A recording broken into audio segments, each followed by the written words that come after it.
چمن میں پھول کھلتے ہیں گلشن بہار بن کر، چمن میں پھول کھلتے ہیں گلشن بہار بن کر، 26 جنوری مبارک ہو پھولوں کا ہار بن کر۔ نحمدہ و نصلی علی رسولہ الکریم، اما بعد فاعوذ باللہ من الشیطان الرجیم، بسم اللہ الرحمن الرحیم، وانتم الاعلون ان کنتم مؤمنین، صدق اللہ العظیم۔ صدر محترم، اسٹیج پر بیٹھے ہوئے معزز علماء کرام، باہر سے آئے ہوئے مہمانان نظام، میرے سامنے بیٹھے ہوئے عزیز طلباء و طالبات، سامعین کرام اور حاضرین مجلس، سب سے پہلے میں آپ سب کا اس جشن جمہوریہ کے موقع پر اس مبارک اجلاس میں شامل ہونا میں آپ سب کا شکریہ ادا کرتا ہوں، اور میں آپ سب کو اس کی مبارکبادی دیتا ہوں کہ آپ سب کا اس جشن میں شامل ہونا مبارک ہو، مبارک ہو، مبارک ہو۔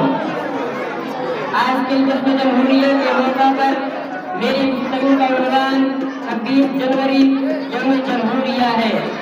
آج ہندوستان کے جس کونے، جس گلی، جس کوچے میں آپ چلے جائیں، خواہ وہ دیہات، خواہ وہ شہر ہو یا دیہات، خواہ وہ شہر ہو یا دیہات، گاؤں ہو یا قصبہ، ہر سمت اور ہر جانب سے آپ کو 26 جنوری کے نغمے سنائی دیں گے۔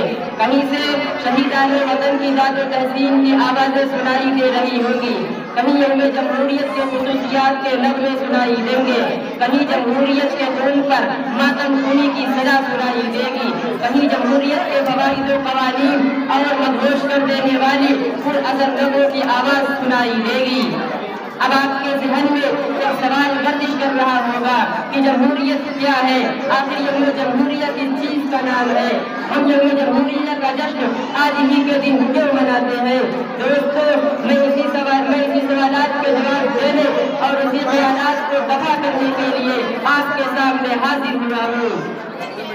میرے دوستو، ہندوستان کا چپا چپا اور گلستان ہند کا پتا پتا اس بات پر شاہد ہے کہ جب سرزمین ہندوستان پر تن کے گورے اور من کے کالے یعنی انگریزوں کا ناپاک سایہ پڑا، جب یہ سازشی قوم ہندوستان کے تخت و تاج کا مالک بن بیٹھی، تو انگریزی اقتدار کے خلاف سب سے پہلے عدم بغاوت ہم نے بلند کیا۔ راستہ کی غربت و دوری، بے فکر راہوں کے خطرات سے بے فکر ہو کر ہم نے اس ملک کی آزادی کی تلاش میں پھانسی کے پھندوں کو چوم کر منزل کا نشان پوچھا۔ ہم نے اس ملک کی آزادی کے لیے اپنے جسم کو لہو لہان کروایا، آگ کے انگاروں میں جانا پسند کیا، مالٹا کی کالی کوٹھریوں کو ہم نے اپنا وطن بنایا۔ دوستوں، اس طرح صدیوں کی غلامی کے بعد ہماری قربانیوں کی بدولت ہمارا یہ پیارا ملک انگریز ظالم کے پنجے سے آزاد ہوا اور ہمارے بزرگوں سے پار کی تکمیل ہوئی۔ شہیدان وطن کے بہنے والے خون کی آوازاری جنم لائی۔ اب یہ پیارا ملک ہمارا ہندوستان آزاد ملکوں میں شمار کیا جانے لگا، لیکن اب تک جو قوانین چلے آ رہے تھے وہ اس ہندوستان کے مخالف تھے۔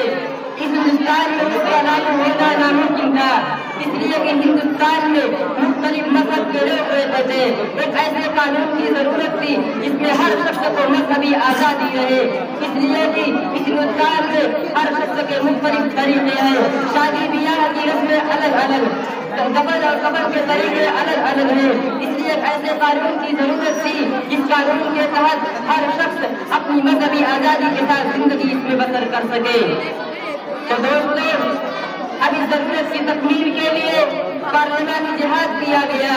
اس پارلیمانی انتخاب میں تقریباً 400 اراکین پارلیمنٹ منتخب کیے گئے، جن میں 33 افراد مسلمان ہوئے۔ اس 400 اراکین پارلیمنٹ میں قانون سازی کے لیے 13 کمیٹی تشکیل کی گئی۔ ان 13 کمیٹیوں نے اپنے اپنے مسودات تیار کیے۔ اس کے بعد ایک دوسری کمیٹی کی تشکیل کی گئی جس کے صدر ڈاکٹر بھیم راؤ امبیڈکر کو بنایا گیا۔ ڈاکٹر بھیم راؤ امبیڈکر کی صدارت میں صدارت نے اس کمیٹی نے ان 13 کمیٹیوں کا جائزہ لیا اور جائزہ لینے کے بعد ایک نیا مسودہ تیار کیا۔ جنوری 1948 کو یہ قانون عام لوگوں کے لیے شائع کر دیا گیا۔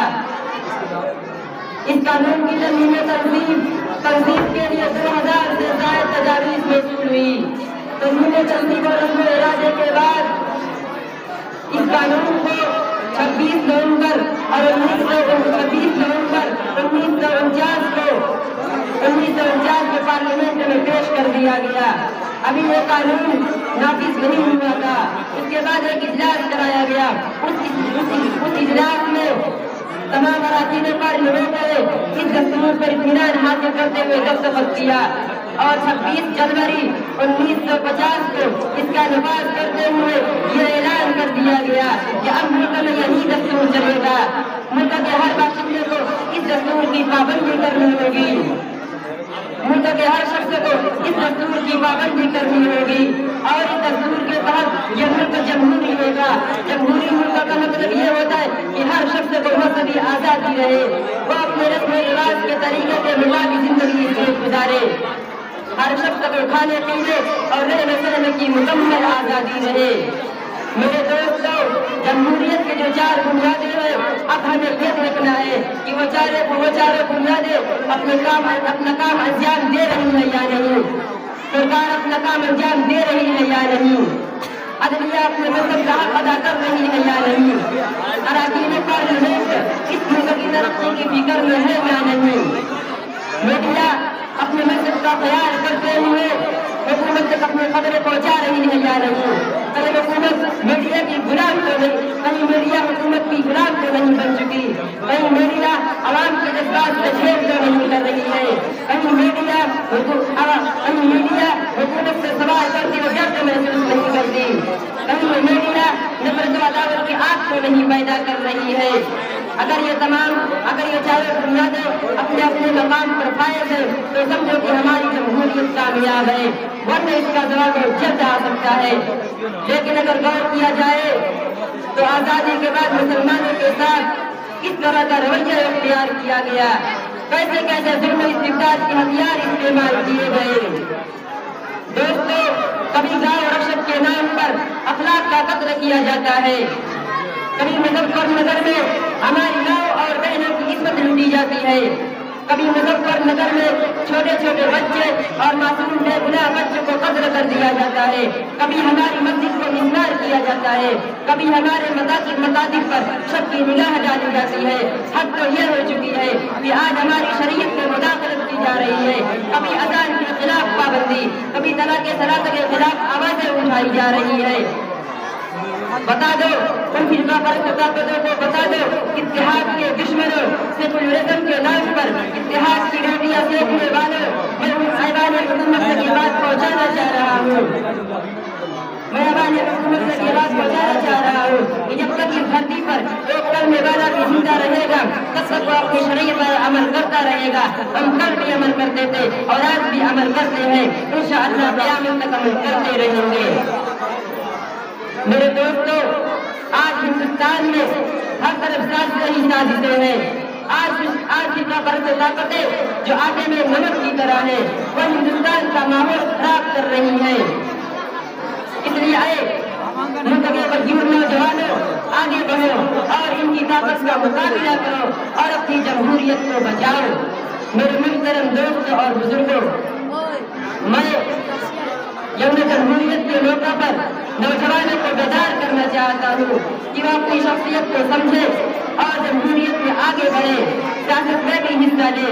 اگر عزت کے ساتھ جینا ہے، اپنے ماں اور بہنوں کی عزت کا پاس و لحاظ رکھنا ہے تو ہمیں اس میں آگے بڑھنا پڑے گا۔ دعا کیجیے اللہ تبارک و تعالی ہمیں اور آپ کو خیر و زیادہ عمل کرنے کی توفیق عطا فرمائے۔